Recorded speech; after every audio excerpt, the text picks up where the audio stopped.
नमस्कार साथियों, आज हम पीएम यशस्वी छात्रवृत्ति योजना 2023 और विज्ञान का मॉडल पेपर है, सॉल्यूशन है, फुल सॉल्यूशन करने वाले हैं। और ये विज्ञान का मॉडल पेपर कक्षा 11th वालों के लिए होने वाला है।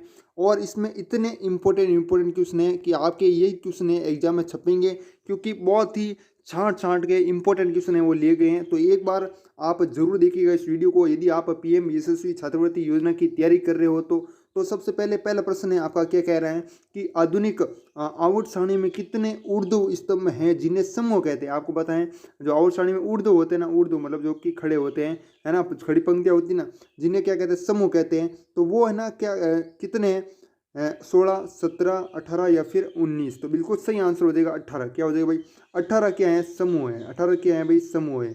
और जबकि आवर्त की बात करें, आवर्त आवर्त कितने हैं भाई, आवर्त हैं आपके 7 हैं, है ना।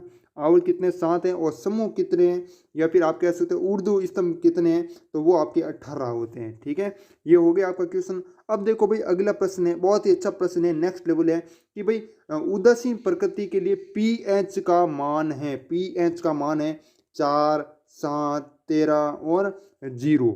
कब है सारी प्रकृति का होगा, कब अम्लीय प्रकृति का होगा, कब उदासीन प्रकृति का होगा, सब कुछ मैं बता दूंगा। बने रहना वीडियो में। इसमें है ना, उदासीन प्रकृति के लिए पीएच का मान हमेशा याद रखना है 7 होता है। कितना होता है, 7। अगर 7 से ऊपर होता है, मतलब 7 जैसे 8 या 9 या फिर 10, 11, कोई भी पूछ ले आपको, 7 से ऊपर है अगर वो, तो आपको बताना है सारी प्रकृति। क्या बतानी है, सारी प्रकृति का है ये, मतलब है ना पीएच। ओके। और उसके बाद है, अगर आपको पूछ ले मतलब सा से नीचे हो गए, जैसे 4 है ना, 3 है, 2 है, 5 है, अगर ये पूछ ले तो आपको क्या बताना है, अम्लीय प्रकृति, है ना।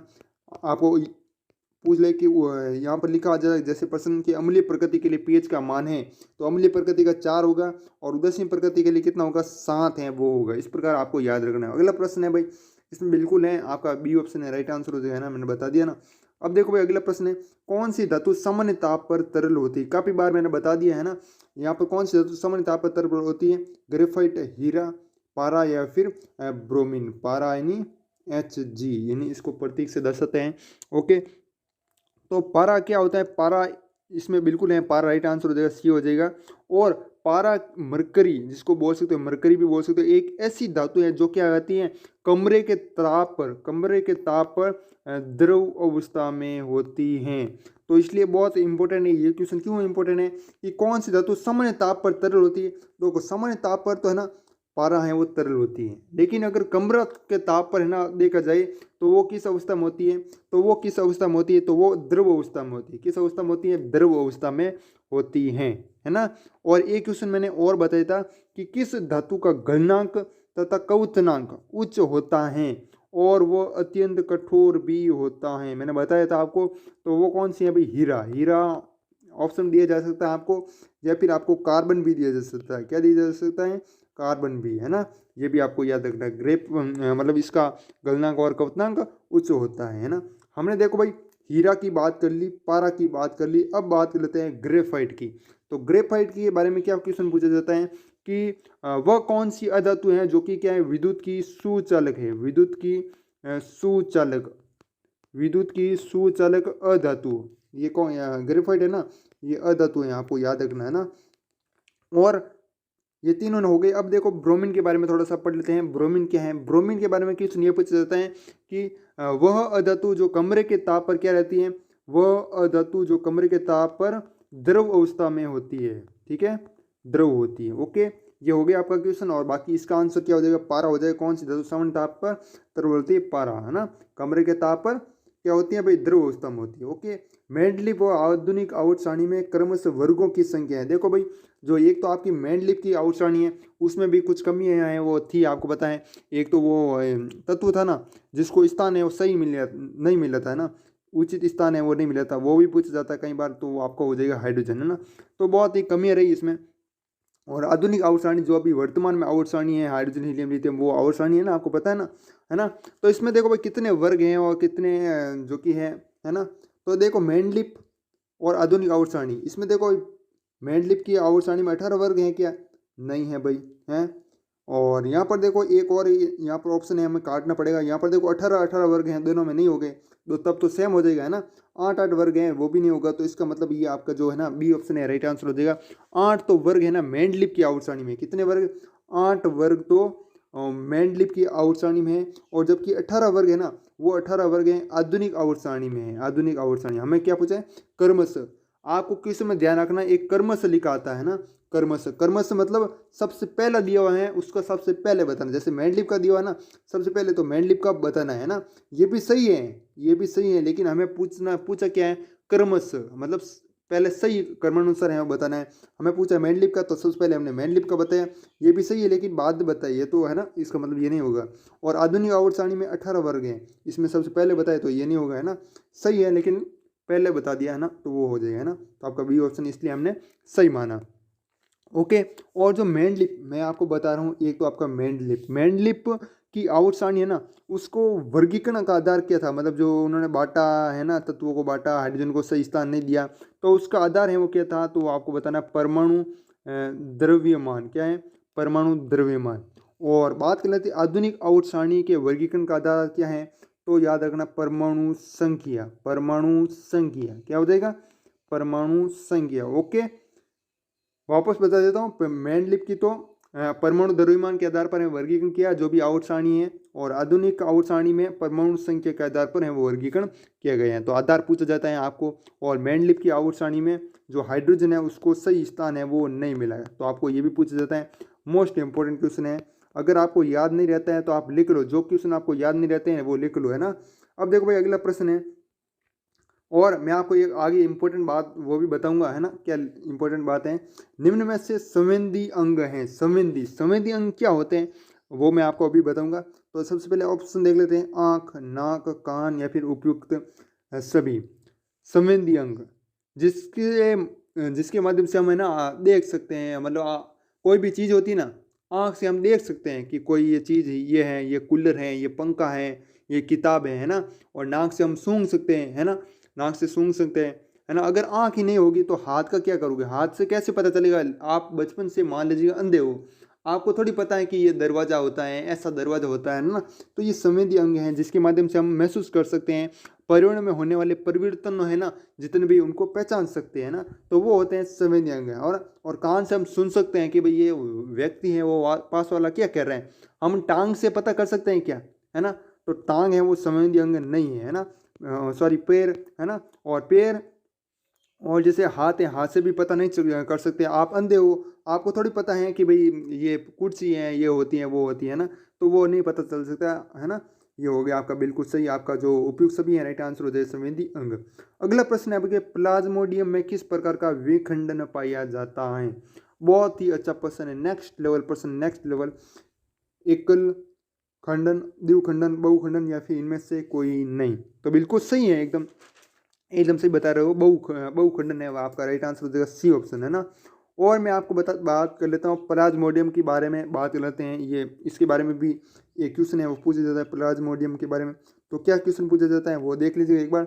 देखो ये क्या है, एक प्रकार का परजीवी है, परजीवी जीव है ना। इससे क्या होता है, मलेरिया रोग, जो आपको मलेरिया होता है ना हमारे, है ना, तो मलेरिया रोग है ना वो किससे फैलता है? वो इसी से फैलता है, किससे? प्लाज्मोडियम, प्लाज्मोडियम परजीवी से। ओके, ये हो गई, ये क्वेश्चन पूछा जाता है कई बार। अगला देखो भाई क्वेश्चन नंबर 7 है, ऐसे दर्पण जिनका परावर्तक पृष्ठ गोलीय है वे दर्पण कहलाते हैं। जिनका परावर्तक पृष्ठ है ना गोलीय है, मतलब गोल, गोल से गोलीय दर्पण। तो इसका तो आपको देखते ही पता चल जाएगा, गोलीय दर्पण हो जाएगा है ना। सही है भाई। अब देखो भाई अगला प्रश्न है, यशस्वी छात्रवृत्ति योजना 2020 के लिए माह पर चल रहा है। आपको 5 मॉडल पेपर मिलेंगे, जितने भी इंपॉर्टेंट क्वेश्चन है, वेरी इंपॉर्टेंट क्वेश्चन है, सारे के सारे मैंने छांट लिए और सारों को 5 पेपर में बांट दिया है ना। जैसे आपके विज्ञान है, गणित है, सामाजिक विज्ञान है ना, सामान्य ज्ञान है, इन सभी का एक पेपर, फिर इसी प्रकार एक और पेपर, फिर एक और पेपर, मतलब इस प्रकार आपके 5 पेपर हैं। क्वेश्चन पेपर जैसा आपको पेपर मिलेगा ना वैसा का वैसा है वो बनाया गया है, परीक्षा पर आधारित। जैसे आपकी परीक्षा होगी उसी पर आधारित प्रश्नों का है ना उसको ही जोड़ा गया है। और कक्षा 10 की जितनी भी एनसीईआरटी बुक है ना उन पर आधारित प्रश्न हैं, चाहे आप कहीं से भी हो, जितना हो सके उतना है हमने ले लिया है ना।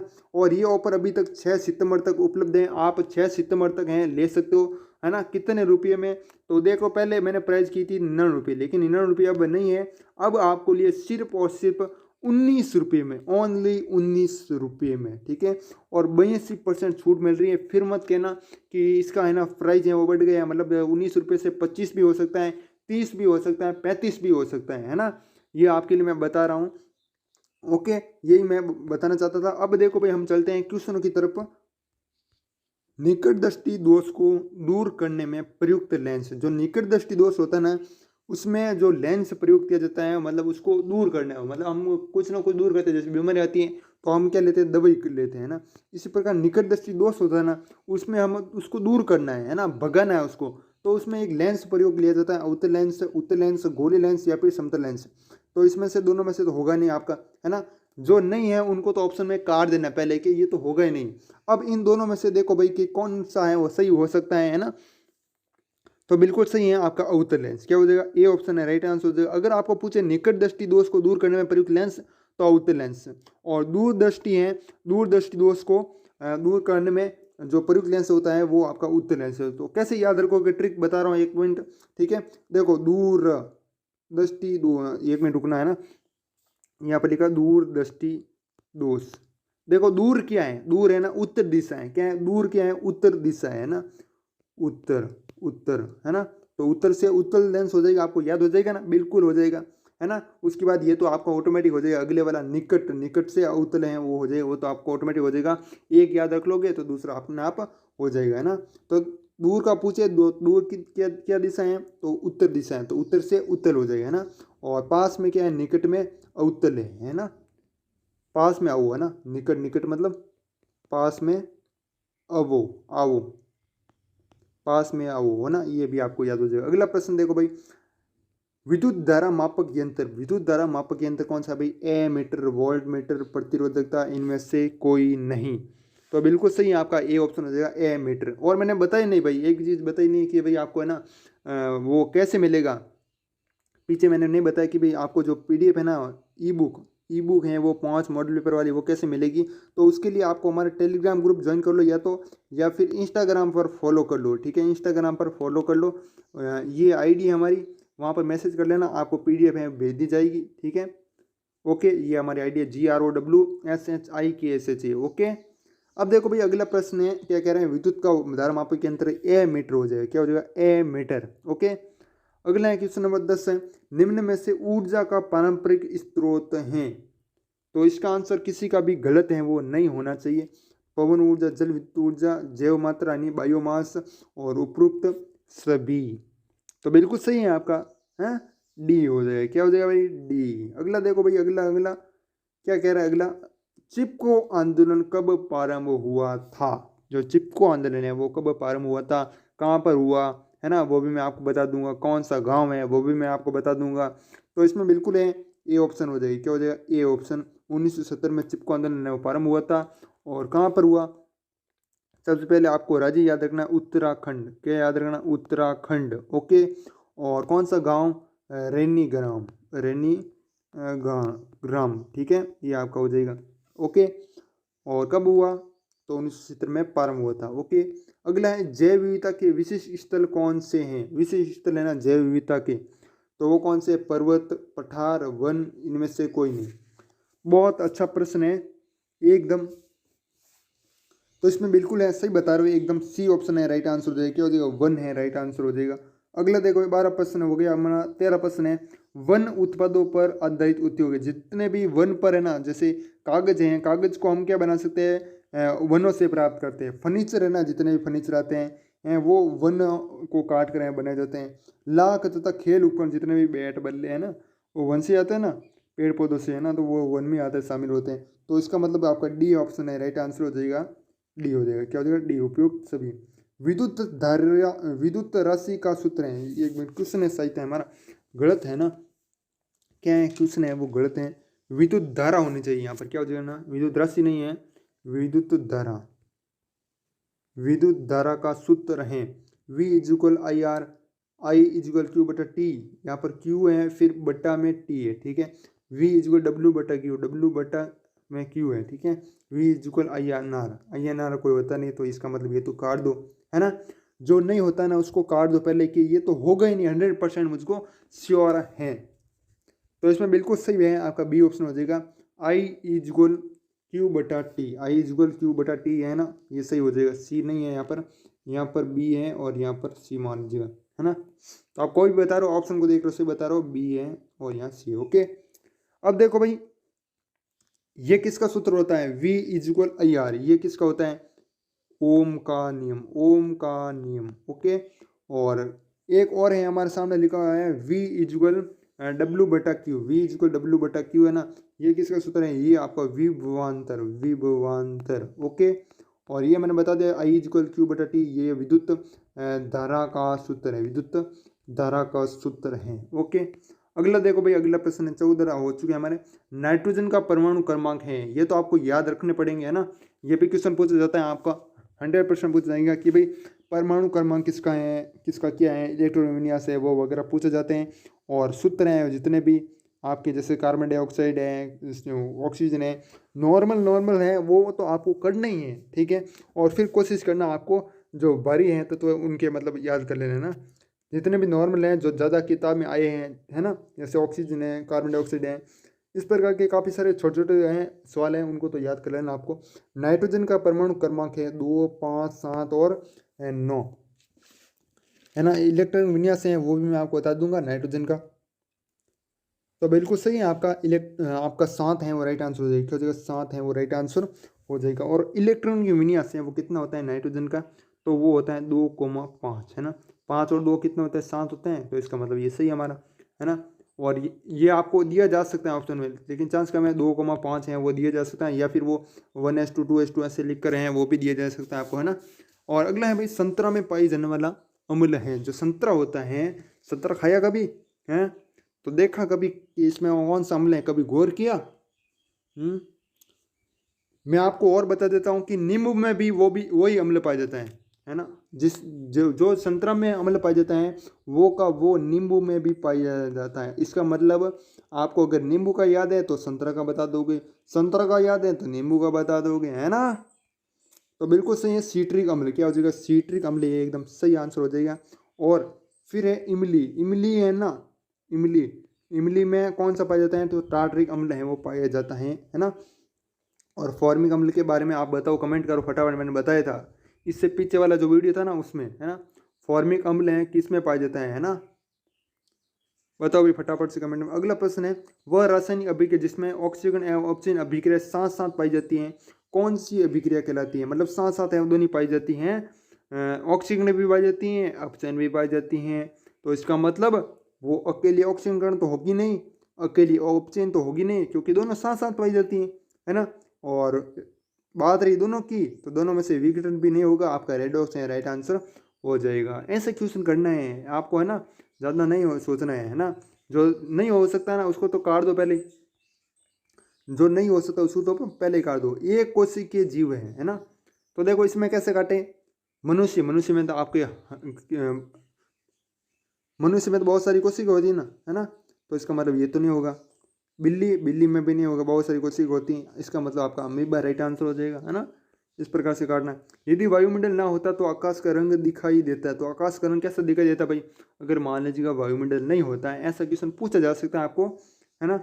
नीला, काला, लाल या फिर हरा, तो पॉसिबिलिटी किसकी ज़्यादा बनती है, वायुमंडल का रंग है वैसे तो आपको पता है नीला ही है, तो इसका मतलब ये तो आपको काट दो, है ना। मतलब ये अपना आकाश है ना, आकाश का रंग कैसे, आप बाहर देखो अभी, है ना, देखा तो देखो आकाश का रंग कैसा है, नीला ना, तो इसका मतलब ये तो है ही है वैसे ही। लेकिन हम अगर वायुमंडल नहीं होता तो रंग क्या होता है, काला होता है, क्या होता है, काला, है ना, है ना। तो 3 में से बनेगा, 3 में से आपका बी और राइट आंसर हो जाएगा। अगला प्रश्न है, विद्युत जनित्र यांत्रिक ऊर्जा को ऊर्जा में बदलता है, जनित्र ऊर्जा, जनित्र ऊर्जा तो कहते हैं इसको, क्या कहते हैं, विद्युत जनित्र, जो विद्युत जनित्र होता है ना, यांत्रिक ऊर्जा को किस में बदलता है, जो यहाँ पर आएगा ना उसको बोलते हैं ना।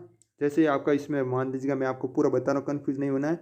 देखो इसमें इसमें तो हो जाए आपका विद्युत ऊर्जा, है ना, यहाँ पर खाली जगह में क्या आएगा, विद्युत ऊर्जा। और जो विद्युत जनित्र की परिभाषा होती है ना वो क्या होती है, वह जनित्र जिसमें यांत्रिक ऊर्जा को विद्युत ऊर्जा में बदलते हैं वो होती है विद्युत जनित्र, है ना। तो इसका मतलब ये तो होगा नहीं, इसका मतलब है ना ये मैं आपको कहना चाहता था। तो बी ऑप्शन राइट आंसर हो जाएगा विद्युत ऊर्जा। ओके, अगला देखो भाई 22 नंबर है, बहते हुए रक्त को रोकने में उपयोगी यौगिक हैं। तो उपयोगी कौन सा है भाई, खाने का सोडा, नौसदा, धोवन सोडा या फिर फिटकरी। फिटकरी देखी कभी? कौन सी चीज़ देखी आपने बताओ? खाने का सोडा देखा? खाने का सोडा बिल्कुल देखा। नौसदा देखा? धोवन सोडा देखा? फिटकरी देखी? तो बिल्कुल सही आपका डी ऑप्शन हो जाएगा, क्या हो जाएगा, फिटकरी। ओके, और इसकी पीडीएफ है टेलीग्राम ग्रुप में मिल जाएगी। ये पीडीएफ आपको अभी मैं करवा रहा हूँ, इसकी पीडीएफ है ना। टेलीग्राम ग्रुप का लिंक डिस्क्रिप्शन में है और सर्च कर लेना वरना गुरु शिक्षा, GROW, गुरु SHIKSH, ठीक है, मैंने बोल दिया। या फिर आपके नीचे जो पट्टी चल रही है ना उस पर पट्टी पे लिखा आया होगा। धातु के ऑक्साइड होते हैं, अम्ल, क्षारक, लवण या फिर इनमें से कोई नहीं। तो वीडियो बहुत बड़ा बन रहा है, जल्दी जल्दी हम इसको खत्म कर लेते हैं। तो इसका बिल्कुल है क्षारक है वो राइट आंसर हो जाए। धातु के ऑक्साइड क्या होते हैं, क्षारक होते हैं। अगला है जल का पीएच मान कितना होता है। देखो भाई हमने उदासीन की बात कर ली थी, वो कितना होता है, 7 होता है। 7 से ऊपर होता है तो सारी विलीन होता है, और 7 से नीचे होता है तो वो अम्लीय प्रकृति का होता है ना। लेकिन हमें बताना है जल का पीएच मान कितना होता है। 7 तो नहीं होगा, उदासीन प्रकृति का है वो होता है 7 ही होगा, बिल्कुल सही है, 7 होगा, है ना, 7 होगा, बिल्कुल सही। जल और ये मतलब उदासीन दोनों एक ही है, तो आपका बिल्कुल है राइट आंसर हो जाएगा ये ऑप्शन। दूध से दही बनाना, मैंने बोला आप गलत हैं, आपने मान लिया, ऐसा मत करो, जो सही है उसको सही ही कहेंगे, तो आपका ये ऑप्शन राइट होगा, है ना। इसमें देखो दूध से दही बनना कैसा परिवर्तन है। दूध है, आपने देखा होगा आपके घर भैंस हैं नहीं है, तो दही कैसे जमा हो गए हैं, बाहर से लाएंगे, डेयरी से लाएंगे। तो दूध से दही बनाने की प्रक्रिया है ना, दूध से दही बनता है, वो कैसा परिवर्तन है, भौतिक रासायनिक, दोनों भौतिक और रासायनिक, इनमें से कोई नहीं, है ना। तो वापस दही को दूध बना सकते हैं क्या, नहीं बना सकते, है ना। तो इसका मतलब है आपका रासायनिक हो जाएगा, बिल्कुल सही है, रासायनिक हो जाएगा। वापस बना सकते हैं तो वो भौतिक हो जाता, मतलब दही से दूध बन जाता तो भौतिक हो जाती, लेकिन अगर दही से दूध है वापस नहीं बन रहा है तो रासायनिक हो जाएगी, है ना। तो ये सही है आपका बिल्कुल। और ये क्वेश्चन है मैंने बता दिए, और बाकी मैंने बता रहा हूँ आपको 19 रुपये में मात्र हैं वो मिल रही हैं आपको। 5 मॉडल पेपर, कितने पेपर, 5 मॉडल पेपर हैं वो 19 रुपये में मिल रहे हैं। और पीडीएफ हैं और ई बुक हैं, सारी की सारी आपको टेलीग्राम या फिर आप इंस्टाग्राम पर मैसेज कर देना, वहाँ पर है वो मिल जाएगी, ठीक है। और मैं आपको आईडी वगैरह बता देता हूँ, दोनों आईडी, तीनों आईडी हमारी एक ही है, चाहे यूट्यूब हो, चाहे टेलीग्राम ग्रुप हो, चाहे इंस्टाग्राम हो, ठीक है। क्या आईडी हमारी, GROWSHIKSHA, ठीक है, ये आईडी है। वैसे जो नीचे पट्टी चल रही है इस पट्टी पर भी आपको दिख रहा होगा, है ना। ओके, बाकी समझ में आया तो सेशन तो लाइक कर दीजिएगा, चैनल पर नए हो सब्सक्राइब कीजिएगा। तो मिलते हैं किसी नेक्स्ट वीडियो में, तब तक के लिए जय हिंद, जय भारत, वंदे मातरम।